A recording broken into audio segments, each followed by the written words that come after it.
Well, hello, Behrouz. I'm so happy to be speaking to you. You are my literary brother.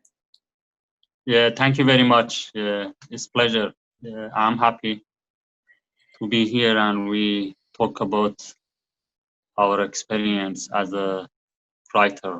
hmm So it feels like we come from very similar backgrounds, don't you think? Yeah, definitely, because I think all of the Kurdish people, uh, we have a same experience generally if we talk about it. hmm But in other side, I think I and you are belong to a same generation, Yeah. and we grew up in Kurdistan. Then we uh, study in Tehran as the capital city of Iran. Then after that, we had to leave, and we face a different experience, which is living as a refugee or as a migrant. So that's why I think it's very similar in so many ways, and I think that is remarkable. So that's why I think we are connected now, so we can talk about this. And also about the books, I think the books, your book and my book, are very similar in some ways. Yeah, Yeah, they are representing of a nation or people who have been resisting for many decades. right. So I really love your book. No Friends But the Mountains. Even in my book, I refer to your book. And like you said, for me also, writing is a major form of resistance, right? For me as a woman and also as a Kurd and as someone who is categorized as migrant or refugee, basically as someone who has to make a home in a third country. Um, your book is an amazing amalgam of poetry, um, creative writing, and creative fiction, creative nonfiction. So in that sense, your book, No Friends But the Mountain, is very unique. No wonder the whole world loves your book. Um, can you share a little bit about your experience writing No Friends But the Mountains? Yeah, I think so. Let me tell something about why and how literature is important for our people. That how we, when I was writing No Front But the Mountain, actually I was not sure that I used that title, No Front But the Mountains, because that is a term which written to the history of Kurdistan and history of resistance. So it can be an identity of politics in Kurdistan and resistance. So I think it was a huge risk for me to use that title in a book which is uh, written about refugees and about a place such as Manus. So that was a huge risk for me, because I knew that if I do that, it's possible that some of the courts become angry at me and don't like it. But I had a strong reason to use that, because no front but the mountains. Of course, it is a Kurdish term, but I think it was very important that we share it, we introduce it globally. And in the book No Front But the Mountains, of course, there is a strong layer of Kurdistan resistance. So the book is about Kurdistan, it's not only about the refugees. So that's why, and it's very interesting, because in Manus Island, people say that, how did you do that? How did you challenge Australia? I said, I challenge Australia actually through the resistance of Kurdistan, because in Kurdistan, we created the knowledge resistant knowledge for many decades. And what I did, just I borrow that culture and that knowledge and reproduce it in Manus Island to challenge Australia, because it's very similar between the exile policy by Australia and the Manus issue and Kurdistan, because both of them are victim under colonialism. Right. And what Australia has done was uh, on base of colonialist mentality, which returned to the history of colonialism in Australia. So that's why it's very similar.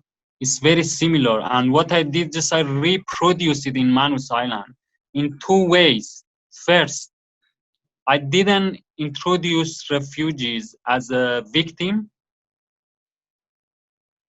because in Kurdistan, the political movement and resistance in Kurdistan is not in a way that Kurds introduce themselves as a victim.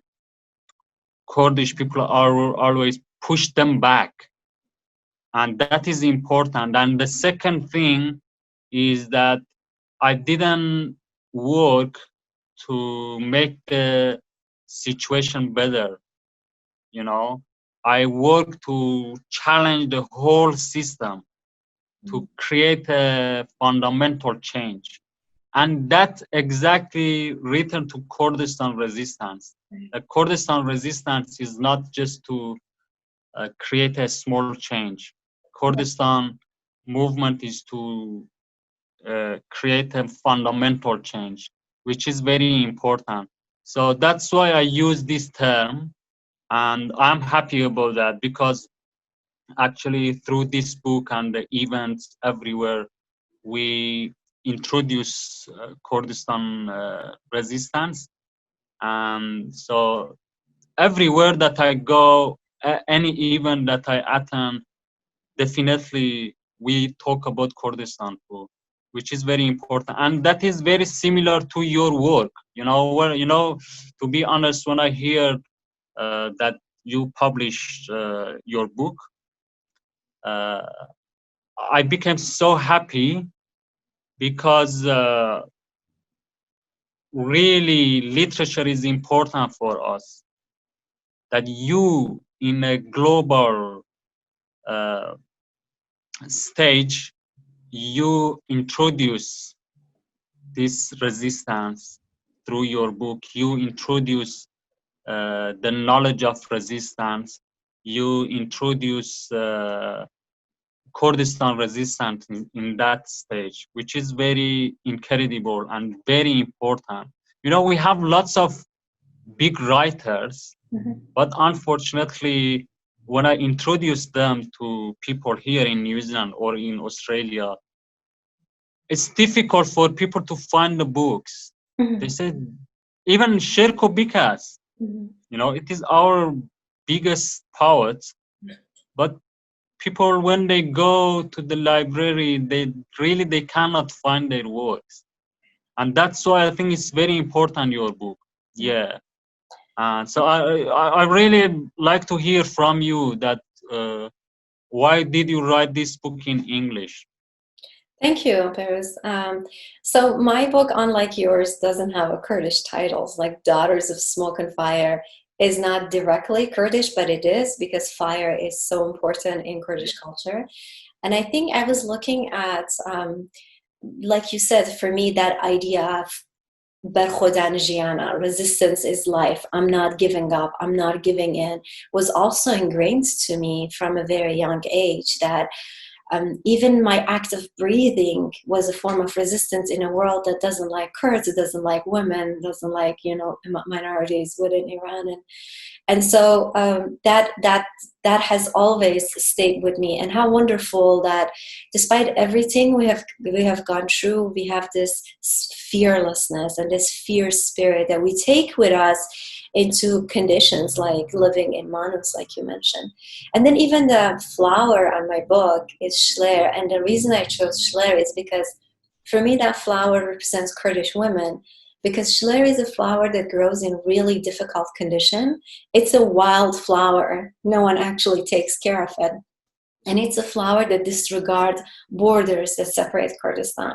It's a flower that comes out in really vibrant colors, you know, red, yellow, orange. It's a proud flower, but at the same time, it's so humble. It's a flower that looks down and it has a little crown on its head. So, through writing that novel, and like you said, now that I have the privilege of writing in English, even though I wasn't born speaking English, I migrated at a very, I was an adult. I was already 24 when I moved to Canada, but I made this dedication in order to be able to create literary work in English. And yes, you're very right. It's true that we have had no friends but mountains, but it's really time that we have. I found a friend in books, and I feel like we can find more friends through arts and literature, because that's where human heart-to-heart connection happens, versus politics, when it's all about, you know, temporary interests of this power and that power, and so much truth is sacrificed because of interest. In literature, it's all about truth and humanity and the complexity and nuances of human being. So I looked around and I looked at two types of Kurdish women that I see. On one hand, I see the Kurdish women in Rojava who have made headlines throughout the world by not just fighting the most vicious power in the world, ISIS, but also by changing their community, by changing the laws for polygamy, for child marriage, and everything that they're doing. To me, Yepes women are fighting two battles. One is internal, within a patriarchal structure of their community, and is also external. And at the same time, we have Kurdish women who more and more decide to choose suicide as a form of protest, but also as a cry for help, right? So with rates of suicide going up among Kurdish women in Rojava and Rojava, as you know, my question was, what makes a Kurdish woman so free and liberated and so desperate and hopeless? Even though you can argue that self-immolation using fire to end your life is in itself a form of rebellion and resistance. So I wanted to tell the story of a woman who starts by thinking, maybe my life is not worth living, and then have her come back and fight for her life. And like you said, carry out that spirit of resistance. So, Behrouz, you published your books a few years ahead of me. Mine just came out, and it came out in the middle of a pandemic. You, on the other hand, have been able to talk about your book to the worldwide audience. And I'm talking over 20 countries in the world now have your book and have read your book. What is people's reaction to your experience, to your writing, to your story? Can you share a little bit of that? Yeah, I think my problem is that I have a huge problem, which is refugee. Mm. You know, the concept of refugee. So when you are working in this concept, already people put you in a category. Oh, I see. I see. People put you in a category. This category, that this picture, I mean, this imagination of the refugees that already created through the propaganda and also through the language of humanitarian organizations and media. So people have an imagination of the refugees. So that is a huge problem for me, because you know, for many years, you know, my works represent me and what I say and how I am and who I am. Right. But unfortunately, people, without reading my articles, without reading about my resistance, they already have an imagination about me. And that's why people, it's really difficult to challenge this imagination. And many people look at me as a witness, or people look at me as a victim, and I'm not that. You know, of course, I don't look at myself as a victim. You know, which kind of victim I am. that I have been writing and resisting for many years. And also people reduce my story to a personal story, which is wrong, because I could leave that island long time ago because I was privileged enough. I had enough strong network to help me that I get off of that island. But I stayed there because I wanted to, my fight, my struggle was not a personal struggle. I was struggling for others. I was struggling to challenge the whole system. So that is very difficult. And still, of course, I impact on Australia and I create change in many ways. But still, people used to see me in a category and an imagination that they already have. Right. You know, that is a huge problem. And that's why I say that, you know, always we are fighting for uh, our identity. So in Iran, I was fighting for my identity as a Kurd. Then when I became a refugee, I was fighting to get my identity back as a person, as a journalist, as a person. And later when I got freedom, now I am fighting to actually get my identity back, that this person, we should don't look at him only through that a particular experience, because still people expect that I write another book which is about Manus and my journey to New Zealand, but I don't want to do that. I am writing about different things because that experience finished for me. Mhm. Of course, I work as an academic about Manus and probably in rest of my life, but in literature and art, I want to do new works. Right. So that is very difficult, really, and I can see that you know, definitely that happened for you too, Yeah. because you are a woman. Oh yeah. You are a woman, and that is, yeah, really difficult. So that's why I think the audience like to are interested to hear and about from you about how is difficult to be to work as a migrant, Exactly. Yeah. as a person who came from Middle East, as a Kurd, and as a woman. Yeah. So yeah, so that is. But you know, living as a minority create a different world for you, and I think that is a huge opportunity because the window Mhm. that we are looking at the world and we understand the world is very different. Yeah, yeah, you're right. You're absolutely right. My whole life I was told that I can't do anything because A, I'm a woman, B, I'm Kurdish, C, I don't come from money or from any sort of privilege. So there was a certain life expected for me that I was supposed to follow. And like you, I had to fight against all of that. I had to prove that I'm not subhuman just because of my gender or my ethnicity. And when I had to make my way out of Kurdistan and Iran, I had no support.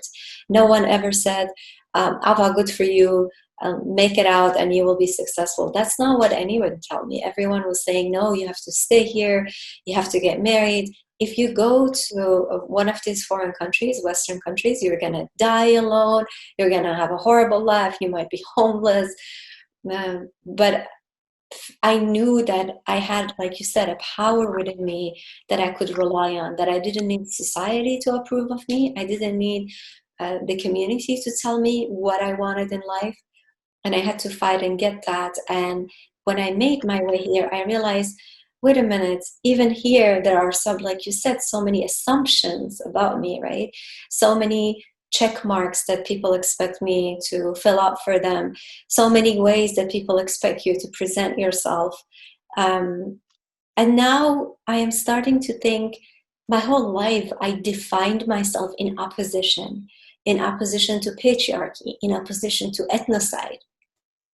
And when do I find an Ava who is at peace and has an identity that's not at war anymore? You know what I mean? Like it's really tricky, but even these labels that they give you, a woman from the Middle East, a stateless woman, a writer, who am I beyond all these labels? Is really the quest and the question that I am focusing on right now. And in so many ways, no one really expected me to write anything. No one thinks you can create literary work in your third language, especially if it's a language that you learn as an adult. But I every day I have this challenge of, okay, how am I going to make time for my writing, for reading, for things that I love? And that's such a difficult thing to do when you live in a capitalist society where you have to pay bills, where 65% of your paycheck goes to your rent and all of that. And how much can I work myself, and where do I find balance in life? And yet I realized that had it not been for reading and writing, I wouldn't be who I am today. And so regardless of what other things, what other people think, what other people expect, whether they love me for my work or hate me for my work, I want to continue reading and writing, because it's through the written word that I have been able to expand my horizon, that I have been able to transcend borders and go beyond what was expected of me as a Kurdish woman in Sna, Sanandaj. So I totally share that journey with you. And I don't know where I will be in a few years and what I will work on next. But for now, I'm trying to see what makes me grow as a human. And you are such an inspiration for me, Behrouz. Yeah, I think, Lana, I think what is important in your journey as a writer is that, of course, you faced too much difficulties and too much impossible, you know, because though when you left Iran, when you left Kurdistan, so when people were talking about you that Ava, you will face these difficulties, but you passed all of these difficulties. You actually defeated that, and you created this position. You created this opportunity, and now how you are, you know, as a Kurdish writer who published his her book in English and in a global level, and your book has started its journey. Yeah, but of course you were not lucky because we are in Corona time. But definitely your book will find its way, and that's why I think when you challenge all of these and you created this opportunity, I think that is a fundamental work. That is fundamental work. Actually, you created change. And now I'm sure, so when your book published in Kurdistan, when or your next books released and come out, uh, you will be actually, people look at you as a person who already created this, and that inspired many women and many Kurds. That is, and I think you inspire me, you know, you inspired me, and definitely you, for woman, you are an incredible, you can be an incredible person, you know, as a writer. That is very important, and exactly that happened for me too, you know, when my book published. Really, I received many emails and messages from the refugees around the world, and they say that, oh, we want to write, we want to tell our story, we want to share our experience. And also in Australia, you know, before I come to Australia, it was really difficult for the refugees to publish their works in the media. But now the media accept that. because they said, oh, so if we publish this, it's possible that he is a new Behrouz, Yeah. you know.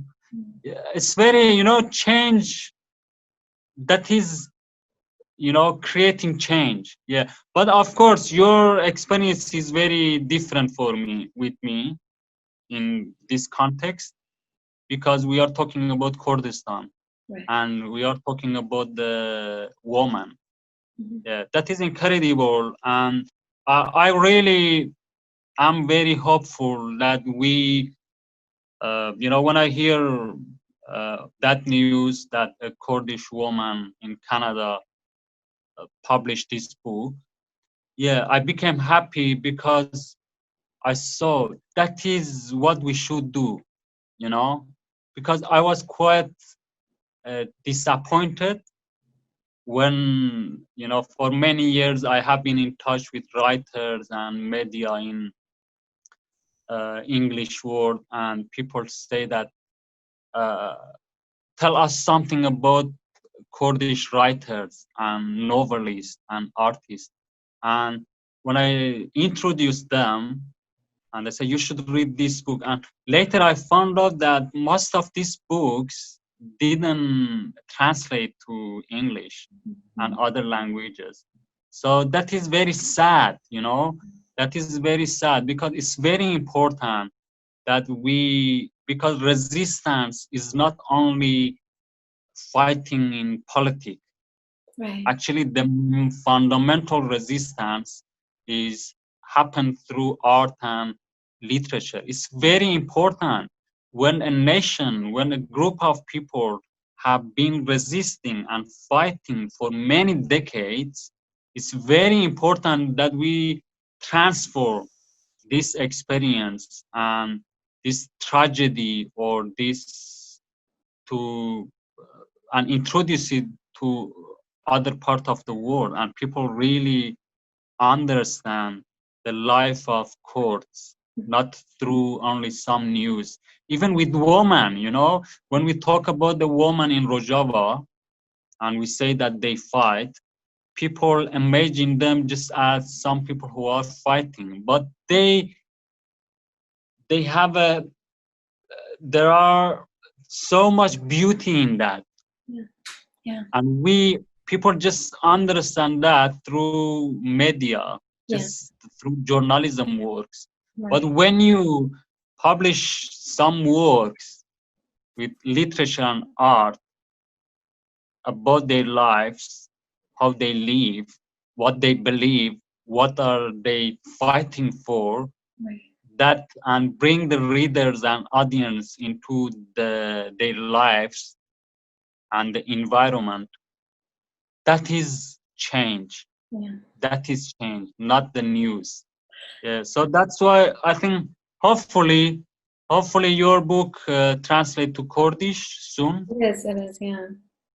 Yeah, I know that you are doing that, and also in other languages. So that is very really important and fundamental. Yeah, I'm very happy. Yeah. Thank you. I feel the same way. I'm very happy that it's now being translated to Kurdish, and we're in conversation with an Italian, a Spanish, and a Swedish translator. So we'll see how things go. But like you said, the image that media presents is so one-dimensional. They just make a fetish of women with guns. They don't realize that the inner lives that these women fight is even more important than the outer life, and the way they have to deal with their community may be even harder than the way they have to deal obvious evil, which is ISIS. Now they have to go knock on door and change the mindset of their community, which takes a lot. Takes a lot of courage and takes a lot of resistance, and it takes a long time before actual fundamental changes in the community happen. But I feel like I stand on the shoulder of giants. I look at Kurdish women in Bakur, in Rojava, in Rojava, in Bashur, and I see that these are women who are fighting two things. They're fighting ethnic oppression with their man, and then they have to turn around and fight gender oppression against their own closest family members. You know, you find yourself saying to your brother, to your father, that I understand what you're going through as a Kurdish man, but no, you can't turn around and oppress me just because I'm a woman. So the Kurdish women, including the woman who's organizing this New York Film Festival, are extremely strong. So when I look around and I see successful Kurdish women, I see that they are just, they have been fighting so many battles at the same time, that the ones that come out of this much pressure, they're extremely inspiring and powerful. And that's why I dedicated my book to Kurdish women. But it's so important that we have men like you that stand shoulder to shoulder with us, and they can understand that we're fighting dual fights, that while we're fighting this ethnic oppression with you, we also have a different battle, and we need you as our allies and as our supporters. I think this is it. We are running out of time. I hope everyone who's watching this video will go get their copy of No Friends But the Mountains and Daughters in Smoke and Fire, and they will help promote Kurdish literature and Kurdish art. Do you have a final statement, Behrouz? No, thank you very much. It's really just I should criticize a little bit, criticize the Kurdish community overseas. I think it's very important. Of course, there are many people who are working, especially in this festival, which is really important. It's very, because, you know, through my experience, I have been working with many people over the past 7 years. But I feel, might I'm wrong, that our community overseas are not really organized well. So it's very important. People, we are in a free world, and it's very important that we have festivals like this more, and we create a strong network around the world, and link and connect this network to other ethnics and indigenous people around the world. Right. There is a huge movement everywhere, you know, even in Australia, in New Zealand, you know, In Canada, indigenous people very strong. Yeah. Yeah. So it's very important that we be in touch. We prefer to create a network between courts, academics, writers, artists, and then we create this connect. For example, in this festival, it's very beautiful, it's very powerful. I don't know that works or they are doing this or not. If we have some people, for example, from indigenous people in Australia, in New Zealand, and in other countries, we have some people that they come and attend our festivals and share their experience. And definitely when they come, they get to know Kurdistan resistance. We have a huge, we have a big, we are the biggest nation in the world who now have their own country. Right. So that's why it's very important that we create this network globally. Yeah, not only with courts. Yeah, that is the biggest mistake that we have done. Right. Yeah, I agree. yeah, it's very important that we create this connection and network. Absolutely. I found myself totally reading Black literature and indigenous literature and even Jewish literature just to understand their way of resisting and finding their humanity in a world that dehumanizes them. So I completely second your opinion. Thank you for sharing that. Yeah, thank you. Okay.